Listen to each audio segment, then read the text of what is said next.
Welcome back to Fresh Rubber. Gavin. Come on. Oh my word. We are off to the races. 2026 has given us a smorgasbord of racing, all sorts of things up and down the grid. So much to talk about. Oh, how did you feel about that Chinese Grand Prix, Gav? What was your takeaway? Well, let's just first say it's fantastic to be back to the Soviet bunker that is China. They really went all out, didn't they, with that cement design? We talked about it last year. It has to be one of the ugliest grandstands in the world. I think they tried to fix that by just wallpapering it with George Russell paraphernalia. They tried to sort of correct that a little bit. Oh my gosh. I mean, Shanghai is such an incredible city. It's so beautiful on one hand. But yeah, gosh, that F1 track is bleak. But anyway, away from that, it was how would I describe this race? One of the most the most exciting race of the season so far, and yet almost utterly predictable at the same time, wouldn't you say? Like it was predictable. The playbook. I'm not sure. Go on. Just the playbook. The playbook of, we talked about this a little bit in the last podcast. Ferrari's mini turbo, getting them off the line, getting them great restarts, great in the low speed, but ultimately the result of all three races has essentially been the same, which is basically the Ferrari get away real quick, challenge for a little bit, and then Mercedes take it back. So that's why I say, like, an exciting race, but the playbook is beginning to become a little bit predictable for me personally. I want to see something shift in the coming races. Sadly, we've lost two races. We've got Japan, and then we've lost the next two due to things going on around the world. But yeah, like, how do you feel about the playbook? I think for me, this is a really emotional weekend, and it was not. I mean, I understand what you're saying about Mercedes, the dominance, that sort of natural order forming, but watching Kimi Antonelli flub two race starts, first in Australia, second in the sprint in China. For me, going into Sunday, the outcome was anything but predictable. I was fully expecting a third time lucky for him to get some wheel spin or have some issue that forced him to have his return to P7 on the end of lap 1 experience over and over again.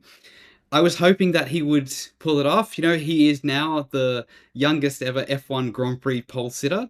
He's probably also the youngest ever F1 sprint pole sitter from last year in Miami when he was on pole position for the sprint race. But to me, this is such a special moment because it's Kimi Antonelli finally achieving what might be his lifelong dream, to finally stand on the top of an F1 podium. For all of the detractors, all of those who said he was too young and he wasn't, up to the standard of F1 last year when he was having his mid-season slump, for him to finally to achieve that pinnacle in F1 that so many great races have never achieved, that was not predictable. And I'm so happy that it happened because he was there and you could see how much it meant to him.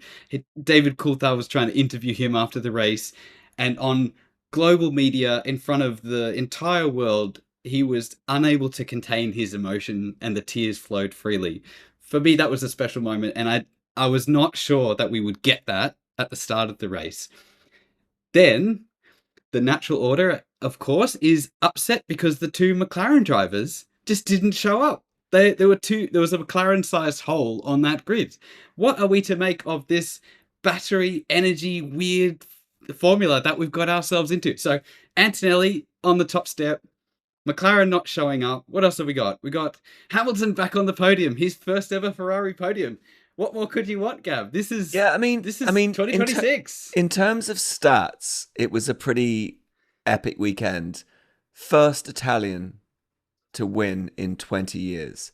Quite a big deal, right? I think my partner leaned over to me and said, like, there'll be a time when he goes to Ferrari. There'll be a time, if he's successful, it kind of in the long term. Like, imagine Antonelli, the Italian going to Ferrari. How cool would that be? But yeah, That would be special. first Italian to win in 20 years. Interestingly, Max debuted 11 years ago on the day. Thought that was quite an interesting stat. 11 years ago, we had Max Verstappen debut on that day. Lewis Hamilton's first win, 2007. Huge moment seeing Lewis kind of embrace Antonelli, maybe having flashbacks of that Montreal victory in 2007. It feels like everyone is like a sponsor of Kimi. Like Max loves Kimi. You know, Hamilton loves Kimi. There's like hugs, there's tears. And like you say, the first podium moment for Lewis in like a year and kind of 6 months. So a crazy day for stats. Thought it was pretty magic. I think Toto shed a tear. I think he said he was weeping because he's looking up at his protege Lewis and George and Kimi and Bono all standing there together. God. And I think he just must have God. imagine being Toto, just looking up and being like, there's Lewis, there's George, there's Kimi, there's Bono. Like, you know, regardless of the fact that Lewis has gone to Ferrari, it must have been a beautiful moment for him. I will say on your Kimi victory, I don't want to burst your bubble too soon. Go on, burst away. Well, I think George is quicker right now. I think he's more. I think he's more consistent. I think the fumble in qualifying gave Antonelli that opportunity. That's racing. That takes nothing away from Antonelli. I'm not trying to come at you, Jace, and like undermine this moment. Racing is full of moments where you have to take an opportunity, and you know the car failing on George in quali gave, in my mind, Antonelli the opportunity to start first. I think because Ferrari is so quick off the line, whoever gets bogged down behind the Ferraris at the beginning, this is why I'm talking about the playbook. The playbook at the moment, unless Mercedes do something drastically different or Ferrari do, is that Ferrari are going to be quick off the line. They're going to have the lead for kind of 6 or 7 or 8 laps. Or corners. Yeah, or corners. Ferrari will take it back. Mercedes will take it back, and probably the Mercedes that's at the front at the beginning of that will do the best, as we saw in the first GP in Australia and in the sprint. So yes, amazing. And I think, do you know what I think? You know, so important for Kimi to feel the feeling of leading a race and maintaining that lead. Nearly slipped up at the end, lost 2 seconds with a bit of a lockup. But just all this is going into the bank for Kimi. He's so young. He's very much at the beginning. He's not far off Russell. But I would caution you that the experience Russell carries, whether we like it or not, and his pace, I think has been quicker than Antonelli. So I can see very quickly a switch back. But who knows? I might be wrong. We could be talking about this in a few races' time, and you could be like, "Look, Gav, told you, Antonelli's is the new one." But like, let's just temper that with there was an opportunity, and Antonelli exploited it. It's racing. That's what you do, and huge for him. And see him hug his dad, and oh gosh, like it's funny, isn't it? Because I'll finish on this point. It's funny because the first race win is huge. And then you've got to go to a championship win. That's the next. You know, you bank like what? How many has George won? 7 or 8? If you think I follow his career that closely, you're mistaken. I think don't know. I think it's 7. It's about 7 or 8. So you get your first win, then you bank a bunch, and then you think about being a title contender. It's an interesting trajectory. Is that the Oscar Piastri playbook? Is that how it worked last year? Oh dear, yeah. I mean, it doesn't always work that way. Yeah, let's talk about McLaren. So before we do, I think the Antonelli Russell thing. Let me just park on that slightly longer, and then let's move on to McLaren. So Russell did the classic playbook. He went through, he won the junior formula, and he went and sat in a car at Williams for a bunch of years whilst he waited for a seat to open up.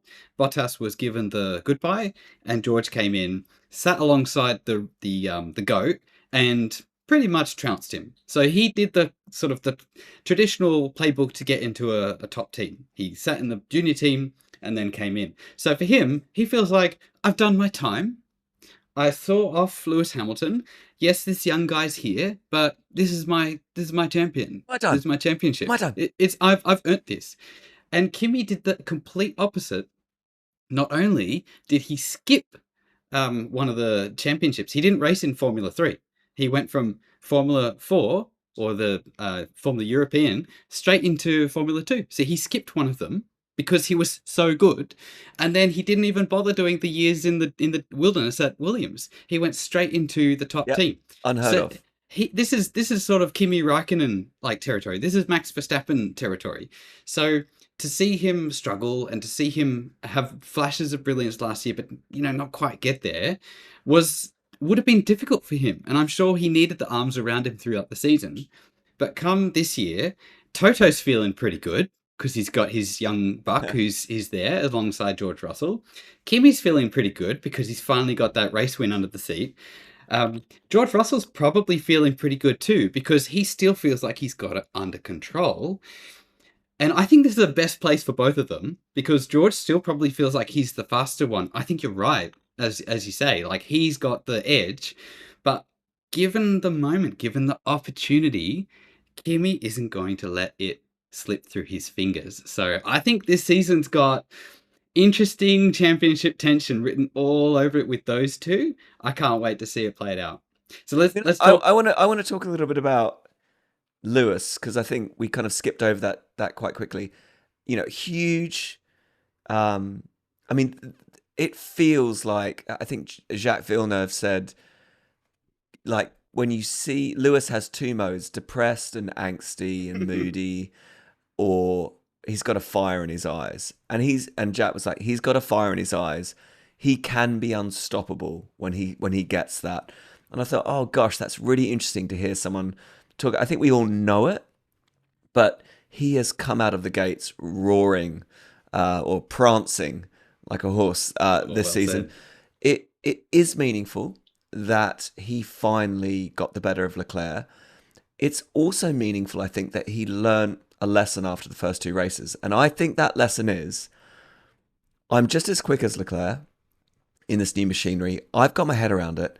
But what I keep doing wrong is I keep getting ahead, burning out my front tyres or my rear tyres or what, depending on the track, whatever's putting the most weight on them, getting caught up in the dirty air.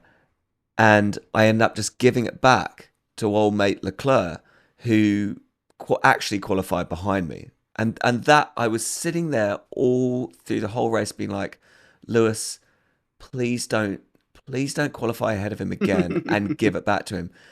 And there was a moment where I felt like Lewis let, Antonelli and George past him without much of a fight because he'd done the math. Like, if I burn up my tyres fighting for this, then Leclerc's just going to be... And I was just watching Leclerc just sitting back a second and a half behind like he's done the last two races, being like, I'm just going to chill, like let Lewis kill the tyres and then I'll come past. But he didn't. Lewis didn't this time. He played it much smarter. He's worked it out. And that's the kind of the old sea dog, salty sea dog working it out. And I loved that. That's it. Do you remember Nico Rosberg talking about how the mental edge to fight Lewis Hamilton on track was one of the most draining things? And the reason why he gave up F1 at the end of 2016 was because he felt like he just couldn't, he didn't have it in him to do all of that again. Yeah. And Lewis has got that. And I think people kind of sleep on Lewis because they think, oh, he's old. He's moved to Ferrari. He can't handle the brakes. Leclerc's the young up-and-coming stud. He's going to, show Lewis the ropes. But give Lewis the right machinery, and he shows that he's going to learn faster. He's going to do whatever he can to be faster. And man, that battle, that Ferrari battle was glorious. It lap was after unbelievable. lap. Oh, pass, then be repassed. And some of the passes and some of the wheel-to-wheel action weren't just in the sort of the straights or the obvious overtaking opportunity spots. It's in the twisty section in the middle of the circuit. That was just unbelievably fun to watch. And you're sitting there going, I don't want this battle to end. I want to see where this goes. Don't touch each other, please. They could throw away a third and a fourth. But oh, I mean, just Gav, how were you feeling when that battle Just, was unfolding? I mean, on the edge of my seat because I don't know if they touched. I felt like maybe they did touch briefly. Um, Absolutely on the edge of my seat. I think it was the Leclerc Hamilton battle was the meat of the race. It was the best part of the race. Um, I mean, I consider them to be two gentlemen. Like the only time we saw Lewis become ungentlemanly was in the Max kind of 2021 season where he just basically had enough and thought, okay, if you're going to be a bully, I'm going to try and be a bully back. But he could never really. Lewis can't really be a bully. He can be He all doesn't have sorts it of. in him. He's a nice guy. Leclerc is probably one of the nicest men in F1, if not the nicest. He's a beautiful human being. Um, from what you observe as a spectator, it was clean, it was fair, it was right on the edge. And there was this beautiful moment, I'm sure you picked up on it, when I think Leclerc at this point had just begun to lose the battle, and he says to his engineer, "This battle has actually been quite fun." And the engineer says back to him, "I'm glad you're enjoying it." But like there was this Yeah. like what respect? Like what respect? It's Yes. like this Yeah. battle's fun. Like I'm having fun. I took that Um, as him throwing in the towel. He realized that the battle was over, so he said, "Oh, that was fun. Gosh, what a fun thing. I guess I'll give that a go." I think there But was some. I think he was genuine. He was like, this is what I get out of bed for, is to race wheel to wheel." And for sure, for sure, there gosh, have been gosh, races last year where Leclerc had a really lonely race, and same with George Russell too. I remember times where you yeah, think, well, I think George Russell finished fourth and fifth, maybe half of the races that he finished last year. He just had that kind of not quite close enough to take it on to Red Bull or Verstappen and the McLarens, and he was just clearly ahead of all the rest. So he was lonely. It was very boring, and I think Leclerc had a little bit of that as well. The other thing about that battle was that I thought it was really creative.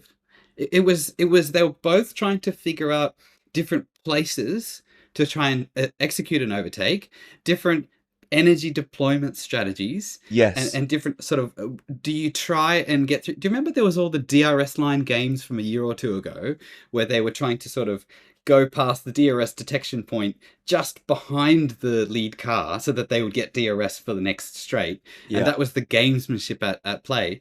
Well, this is like Mario Kart. It's like another level on top of that where they've got all this gadgetry at their fingertips, and so they're trying to do car placement, energy management, racecraft. They're trying to do speed. All this is happening in the blink of an eye. I mean, the creativity and the precision and the gentlemanly driving between those two, I thought was top notch. And I'm looking forward to seeing more of that throughout the rest of the year. Although I'm yeah. not looking forward to the sense of anxiety that I feel when they keep showing the battery status graphic, because for how many years have we trained ourselves to have battery range anxiety with our phones, and now there's this thing on the screen that's showing me you've only got 15% left. I don't love that aspect of modern F1, all this focus on batteries draining. That gives He's me, got I 67. don't He's like got it. 57.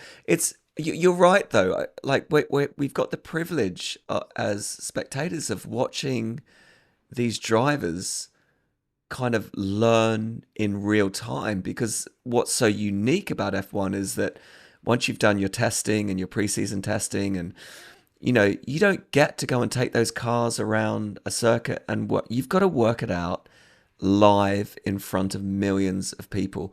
And yeah, just to hit on what you were saying, I think what we're seeing is they've realized incredibly quickly that just using your battery to get past someone doesn't mean you're going to stay ahead of them. You can use your battery to get past them, and then they'll get straight back past you. So they're having to think, and I haven't quite got my head around. I'd love to go and actually rewatch that battle with Lewis and Charles. But these are the battles that kind of, they'll have to learn on the fly where to deploy, how much to save. How it's mathematical, and it's fascinating. It's absolutely fascinating. And they Um, said on the commentary that the car learns too. So you've got this kind of double learning thing going on where there's the human driver with their deployment of energy, and then there's the car that's learning as well. So there's a kind of Wow. meeting of the minds. Anthony Davidson was saying that part of the reason why Antonelli was having such a smooth race out front was because he wasn't interfering with the car's learning process. Wow. Isn't that wild? Yeah. Good on Anthropic. Are Anthropic involved in any of this? I don't know. I Could think be. that's a Nope. research question for another Yeah. time. Yeah. Speaking of Anthony Davidson, I really like Anthony Davidson. He's a World Endurance Championship winner. But he's also a really short person, and I like that because I'm a short person too. Yeah. But seeing him on the Skypad, usually it's sort of misleading as to how tall he is relative to the Skypad. But then I saw in the pre-race build-up there was him with Antonelli, and Antonelli's like this much taller than Ant Davidson, and I don't think Antonelli's a particularly tall guy as well. So I really love that visual image of seeing Anthony actually kind of with a reference, with a kind of a known reference there. Anyway, so we talked about McLaren. Shall we kind of give them a little bit more of the spotlight? They didn't have much of it during this entire weekend. Yeah. Gosh, like, I mean, what happened to McLaren?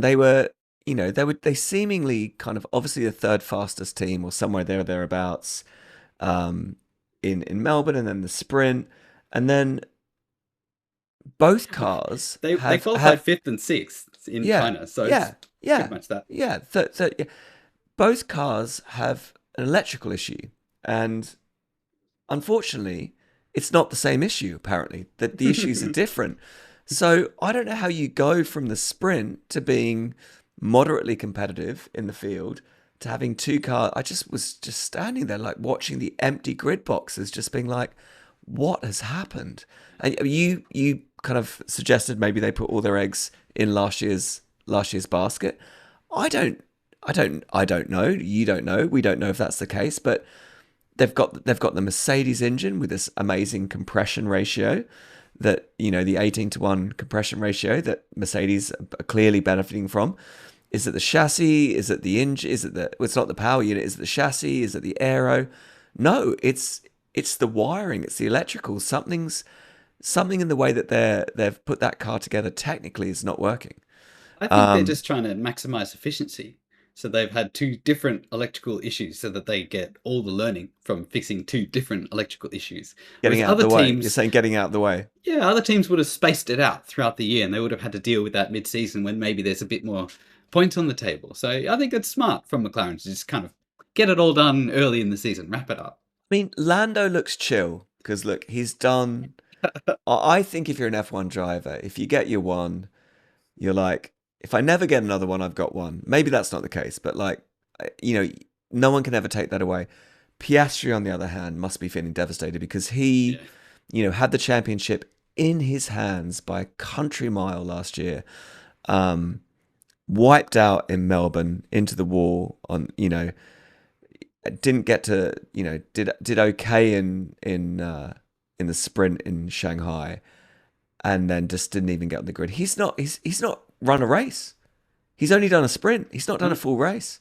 If he doesn't enter the Japanese Grand Prix in 2 weeks' time, because of the cancellation of the following two Grand Prix, which is now official, it's been confirmed due to the events in the Middle East, he may not actually enter a competitive race session until May. That's Nuts. massive. So hopefully the gremlins are all sorted out and he can compete in Suzuka. Yeah, he said this is the longest I've had. Was the longest time I've had watching two Grand Prix as a spectator in a while. And the last time he did that was back when he was driving for Alpine, when he was a reserve driver for Alpine before he came in and took Ricciardo's seat in McLaren. Do you remember? We can talk about that another time. So yeah, McLaren, I think that there's a good chance that they poured more focus into last year's championship battle.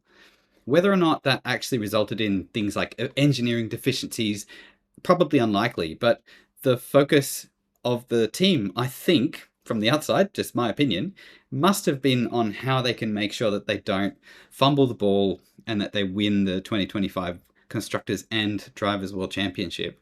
And they did by 2 points. They just sort of scraped over the line. And it remains to be seen. I mean, last year, remember, we were talking about whether or not McLaren would be able to continue the dominance into 2026 and that they really needed to make the most of that opportunity that they had, and Piastri in particular. So I agree. They must be really ruining that, and Piastri in particular. Can I say something else about the current season from the last season? Isn't it wild how like the main characters of F1 have just swapped? It's like new season of Bridgerton's dropped, and we've got different lead characters. You know, we got the Mercedes duo and we got the Ferraris, and it's like, where's McLaren? Where's Red Bull? They've gone off to America or something. They're I off on mean, some if journey. you look at the finishing order, there's no Red Bull. I mean, Isaac got eighth, but there's no Red Bull, basically, and there's no McLaren. And it's giving Ollie Behrman in Haas the chance to come fifth. It's giving Pierre Gasly in Alpine the chance to come sixth. It's giving Liam Lawson in Team RB the chance to come seventh. Williams. It's giving Carlos Sainz the chance to come ninth. It's giving Cole Pinto I the know. chance to come 10th in the points. Like, I'm kind of here for it. I want some of these other drivers to get a taste of some points. I don't mind if McLaren fumble. I'm fine for Red Bull to fumble. It's nice seeing some of these drivers who never get into the top 10 get into the top 10. Wouldn't you agree? I would. I Give them totally a would. taste. Give them a taste of it. Sorry, It's like not. the It's not Alpine's fault that Red Bull have completely screwed their car. It's not, kind of Haas's fault. Like, we talked about it early on. They need to take advantage of this right now, and we are seeing look at that. Haas, Alpine, RB, Williams, all stacked up together. Like, I think I said it in the last episode. I think one of the most interesting and intriguing elements of this year could be the mid to the low end of the field. I want to say, who's got it? Who's bringing it? I think Alpine, like from the I think from the Alpine. evidence of these two weekends, they're doing a kind of a Williams-esque meteoric rise. Hero arc. Yeah, and it's Gasly, and I'm all for it. And So for Colapinto, I was thinking, I'm going to have to eat my words. You are. I was thinking that the whole way through. Yeah. I was talking smack about Colapinto on the last episode, and then he had a big crash with Ocon, so I kind of felt like maybe it's a little bit justified. Although that was fully Ocon's fault, and he copped the penalty as a result. No, it's cool. It's cool. I mean, I'll happily change my ways and think fondly of Colapinto if he continues to perform well. So I'm willing to change my mind on things. Yeah. But yeah, that was fun. But there was, I guess, Verstappen and the two McLarens freed up 3 spots in that top 10. They did. So they did leave a gap, Yep. McLaren size gap. But as you say, you gotta finish to what is it? First to finish first. First you must finish. So Well, you gotta be in. You got to start. Even better. Even better. 7 DNFs in this race. 7 DNFs. Yeah. Nuts. Yeah. Yeah. People are struggling. And Alonso, apparently, if you look at the race classification on Wikipedia, in the time retired for Alonso, it just says vibrations. Isn't that hilarious? He retired due to vibrations. That's it. I think Newey's got to be pulling whatever hair he's got left out and tearing up pieces of paper and pushing people into walls and thinking, how are we going to turn this terrible situation around? The Aston Martin, they can't even finish a race distance. The first time around it was due to some other issue. This time around it's due to good vibrations in that. I think we need to buy Adrian Newey a computer, basically. Because obviously Adrian Newey is fabled for designing Formula One cars with a notebook and a biro or a pencil. Just need some maybe pencil it's time. sharpeners. Maybe it's Pencil time for a sharpeners. computer. Get him some AI. That'll sort it out. Oh, that's nuts. And Verstappen had another terrible start. He got bogged down on some power unit issue at the beginning. Ended up getting swallowed by the pack. I mean, that must be so galling for him, knowing the competitive spirit that he's got and the history he's got of being at the front, to just sort of be hoping not to get hit from behind as the other cars are whizzing down the street in front of you. Does it remind you of someone else's story? Remind me. Well, No. just it's Lewis's story, right? Like Oh you kind yeah. of Oh, yeah. you're at the top of your game. Well said. I mean, and then someone gives you a car without side pods, and you know you're one of the best drivers in the world, and then for 2 years you have no, well, a year and a half you have no side pods, and it's like, welcome to game. This is the game, Max. You are probably the best driver on the. You probably are, but like your car is crap. Um, and what makes matters worse is that you don't like playing Mario Kart for your job. You don't consider this real racing.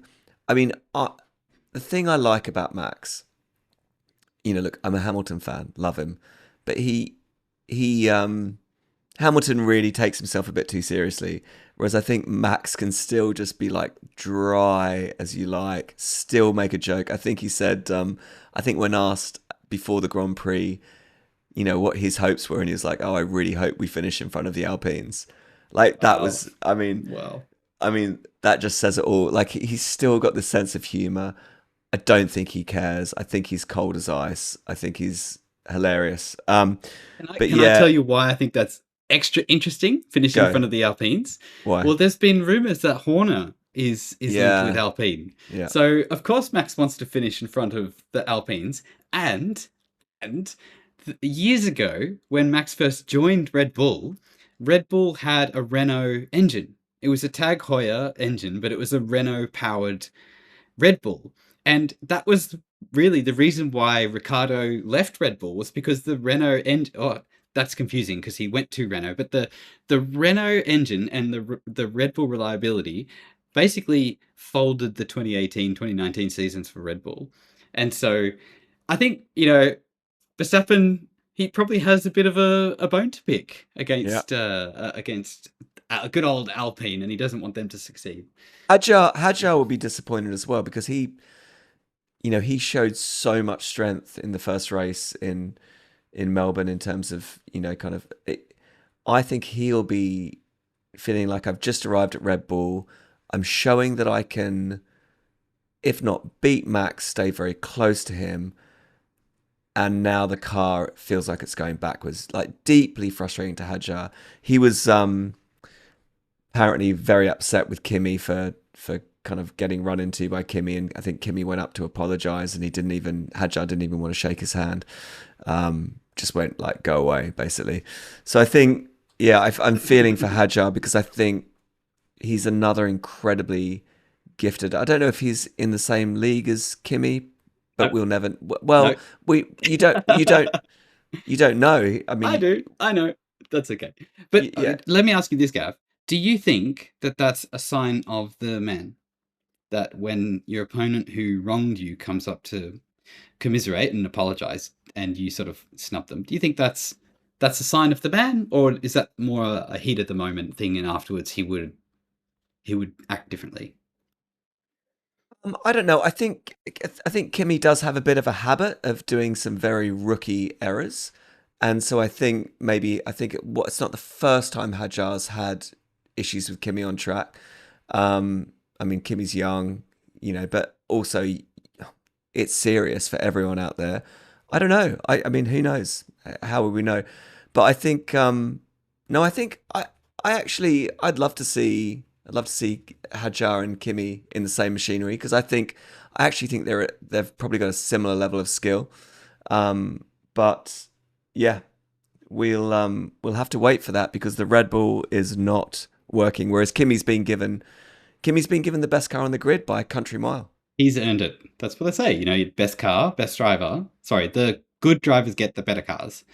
But there's also a Really? huge yes. I don't think I agree with that. So the evidence to this would be Max Verstappen, Lewis Hamilton being in the best cars, the Well, fastest no, I cars. mean they got into those teams, and then those teams did well. So they both got into those cars.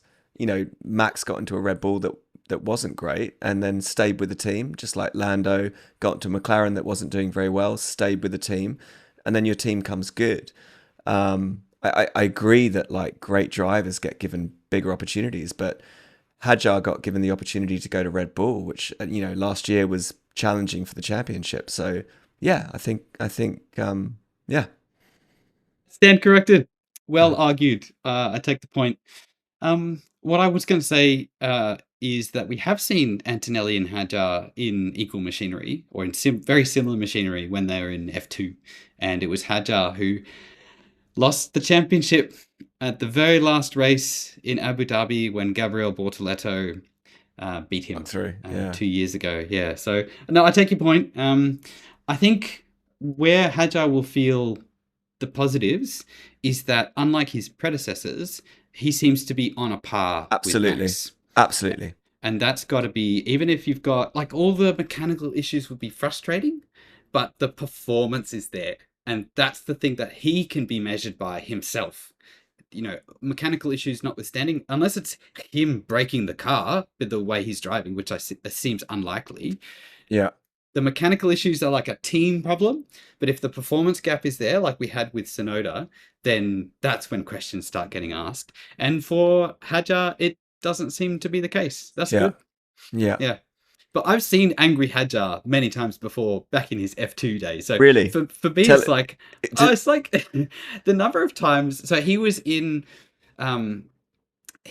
in a he was partnered up with, I think it was Kush Miney was the driver that was up against him in the Invicta yellow F2 racing car team, and they were often sort of battling each other on Yeah. track. And Yeah. the number of times they collided or came very close to colliding, and his reaction to that on the radio was constantly just like a tirade, shouting at his engineer, shouting at his team, shouting about his opponent, or if it wasn't his teammate, if it was someone else. I mean, that's very familiar to me, Isaac Hadjar being a bit of a cranky pants on the radio. Yeah. And then when he came into F1 last year, and there were all these interviews and sort of away from the track moments with him, and you see that he's like a really sweet young He's man. quite gentle guy. Yeah. For me, it was like, do we have a Jekyll and Hyde situation going on here with Isaac Hadjar? What's going It's on so there? I don't get fascinating, it. isn't it? Like the person someone is on track versus the person they are off the track is fascinating. I think it tells the story of a true competitor. Like, I will kill you on the track, but like afterwards, I'll go for dinner with you, and we'll like, it's fascinating. Mate, are you? How do we feel these cars?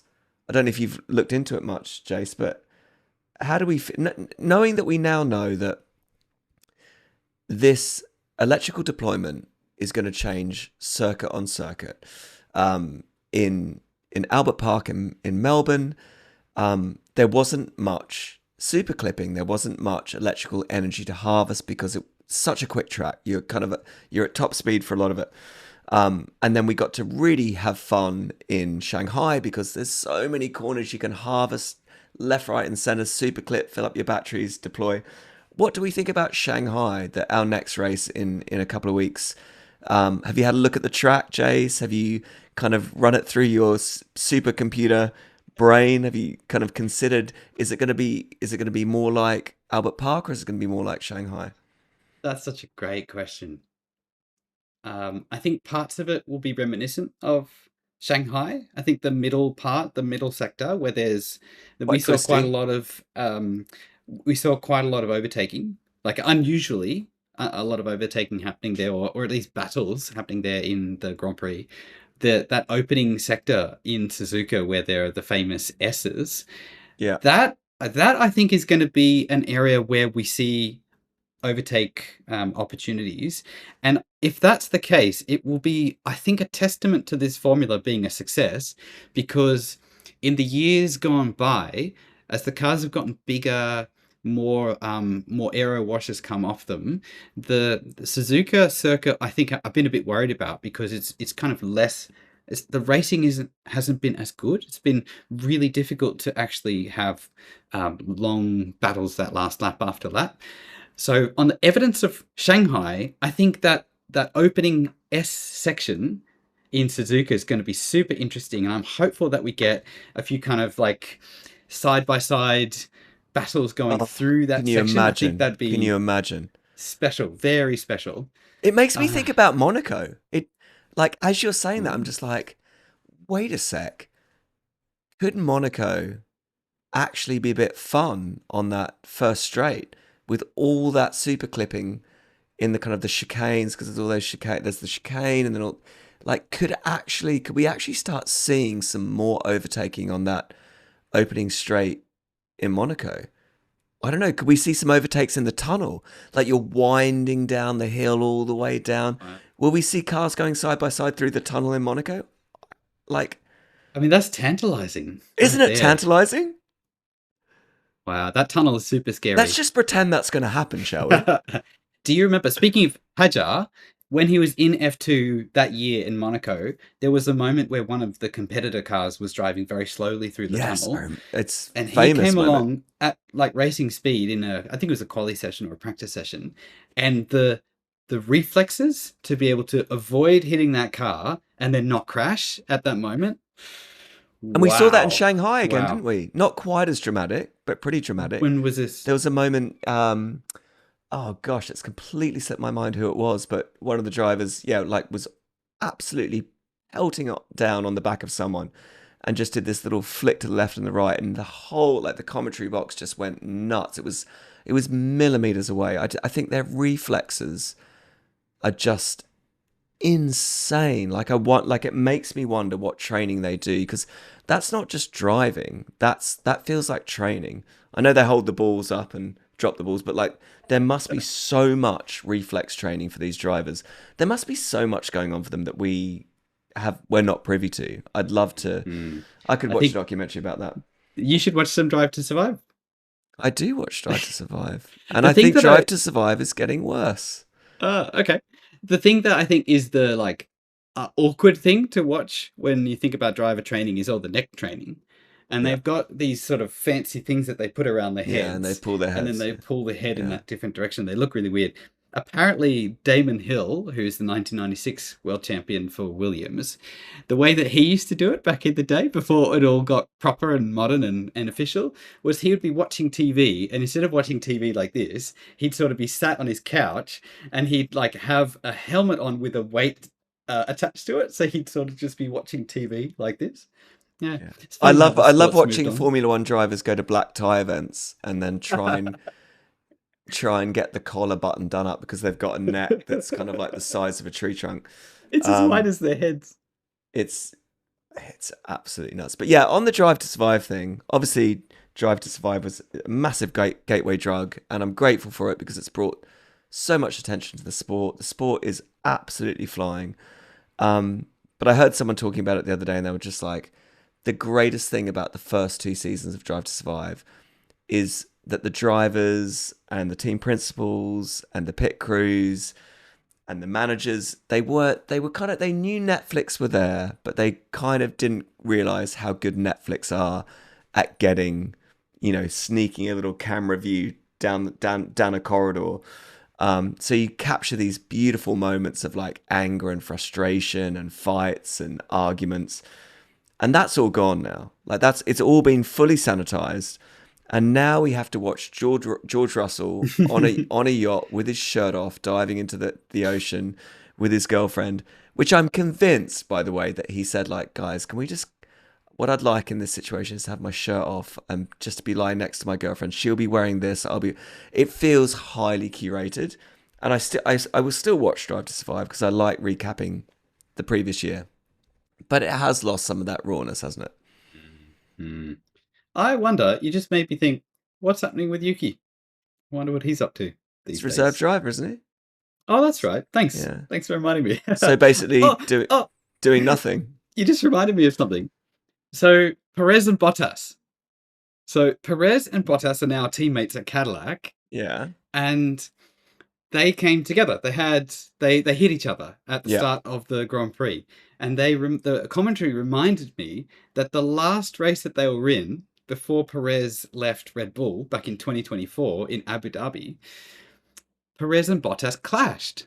They crashed, and Bottas got a 5-second penalty for causing a collision. But Bottas didn't race after that year. He took a year off, as did Perez, and he became reserve driver at Mercedes. And so that 5-second penalty was served by Bottas at the Australian Grand Prix this year. So What? he actually had a penalty that was applied after What? a whole season went by because he crashed into the guy who then became his teammate, and then they crashed again in the Chinese Grand Prix. That is nuts. How many seasons was Bottas off? How many Just the seasons one. was... Just the one. No. Well, Yeah, what about 2024. the George era? No, he raced at Of course he was at Stake. at stake. Of course he was Yeah. at stake. So just 1 year. Okay. Yeah. Yeah. Nuts. Yeah. Mm. Well, we should wrap it up, guys. It has been fun. Super excited for Suzuka. Also super sad we don't get our 2 races in the Middle East. But we'll find something to talk about, won't we, Jace? We must. Yeah, we must. Yeah. Yep. Okay. Oh, yeah. What a race. What a weekend. This was a momentous weekend. Records were made to be broken, and they were broken by our young gun, Kimi Antonelli. Very exciting to see where the season takes us in a couple of weeks' time when we regroup for the Japanese Grand Prix. Can't wait, mate. See you then. Can't wait. See you then.